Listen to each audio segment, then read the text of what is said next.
दोस्तों, क्या कभी सोचा गया है कि इतिहास की बड़ी बड़ी कहानियों के पीछे कुछ ऐसे हीरो क्यों खो जाते हैं जिन्होंने असल में उस पूरे संघर्ष की नींव रखी थी। आज के इस विश्लेषण में एक ऐसे ही बड़े रहस्य से पर्दा उठने वाला है। ये कहानी है एक बहुत तेजी से फैलते हुए विशाल साम्राज्य की, और एक ऐसे कमाल के शूरवीर की जिसे इतिहास के पन्नों से लगभग गायब ही कर दिया गया। सबसे पहले ना, एक बहुत ही बड़ा सवाल उठता है। जैसे ही हम शक्तिशाली मुगल साम्राज्य के खिलाफ राजपूताना संघर्ष की बात करते हैं तो ध्यान तुरंत कहाँ जाता है? बिल्कुल, महान महाराणा प्रताप पर। लेकिन क्या कभी इस बात पर ध्यान दिया गया है कि उस पूरे संघर्ष की असली नींव, यानी उसका ब्लूप्रिंट, असल में किसने तैयार किया था? वो कौन था जिसने सबसे पहले उस विशाल ताकत की आंखों में आंखें डालकर चुनौती दी थी? देखिए, सच्चाई ये है कि मारवाड़ के राव चंद्रसेन ही वो पहले व्यक्ति थे जिन्होंने महाराणा प्रताप के मशहूर संघर्ष से बहुत पहले बगावत का ये रास्ता तैयार किया था। ये दोनों ही नायक विरोध और शौर्य के प्रतीक थे, राइट? लेकिन बड़ा सवाल ये है कि चंद्रसेन को वो पहचान आखिर मिली क्यों नहीं। भाग 1, विस्मृत राजपूत राजा। चलिए देखते हैं राव चंद्रसेन की शुरुआती कहानी। तो थोड़ा पीछे चलते हैं और समझते हैं कि उनका आगमन कैसे हुआ। इनकी शुरुआत होती है 16 जुलाई 1541 से। मारवाड़ के राजा मालदेव और रानी स्वरूपदेव के यहाँ चंद्रसेन का जन्म हुआ। अब यहाँ ध्यान देने वाली बात यह है कि राजा मालदेव के ये छठे, जी हाँ, 6th पुत्र थे। इसका मतलब समझ रहे हैं, शासन की कतार में इनका स्थान बहुत बहुत पीछे था। आमतौर पर एक छठे बेटे के राजा बनने की संभावना ना के बराबर होती है। उन्हें तो बस सिवाना की जागीर मिलती और वहीं उन्हें अपनी जिंदगी गुजारनी थी। पर आगे जो हुआ वो किसी ने नहीं सोचा था। भाग 2, एक कांटो भरा ताज। उत्तराधिकार का एक ऐसा संघर्ष जिसने सब बदल दिया। खैर, राजघरानों में बाजी पलटने में देर नहीं लगती। राजपूताना की सदियों पुरानी परंपरा क्या कहती है? यही कि सबसे बड़े बेटे को ही राजसिंहासन मिलना चाहिए। परंतु 1562 में राजा मालदेव ने एक बहुत ही बड़ा और सच कहूं तो बड़ा ही विवादास्पद फैसला ले लिया। रानी स्वरूपदेव के प्रभाव में आकर उन्होंने परंपरा को बिल्कुल दरकिनार कर दिया, बड़े बेटों को नजरअंदाज किया और सीधे अपने छठे पुत्र चंद्रसेन को अपना उत्तराधिकारी घोषित कर दिया। ये बिल्कुल एक भूकंप की तरह था। और इस एक फैसले का नतीजा क्या निकला? घर में ही भयंकर बगावत और धोखा।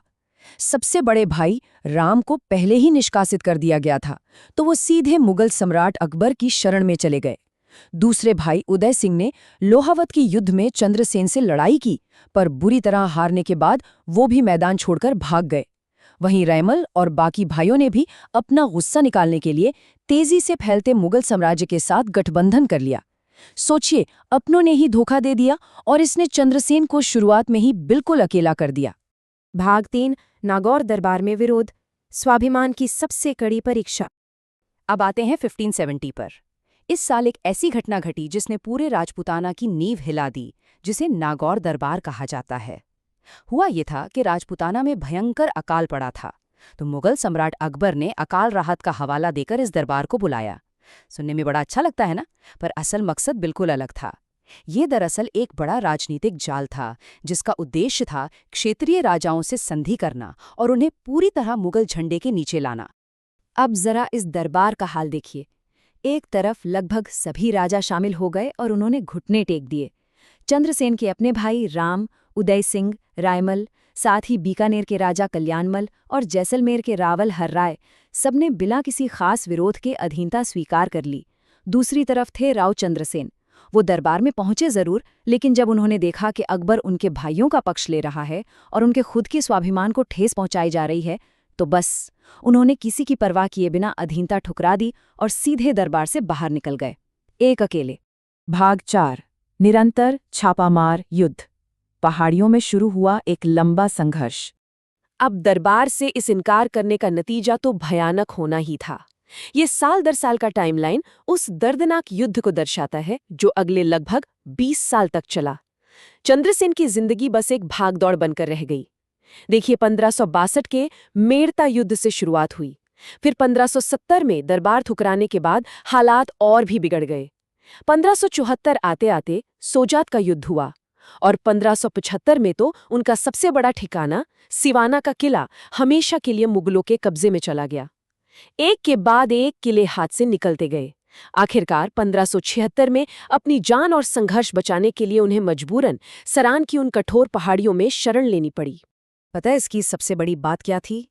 संसाधनों की भारी कमी थी, धन का बिल्कुल अभाव था। फिर भी राव चंद्रसेन ने हार नहीं मानी। उन्होंने उन्हीं खतरनाक कठोर पहाड़ी इलाकों को अपना सबसे बड़ा हथियार बना लिया। वहीं से उन्होंने विशाल शाही सेना पर लगातार अचानक हमले किए। उन्हें भली भांति पता था कि आमने सामने की लड़ाई में इतनी विशाल सेना को हराना नामुमकिन है। इसीलिए पहाड़ी छापामार लड़ाई यानी गुर्रिला वॉरफेयर ही स्वाभिमान बचाने का एकमात्र रास्ता था।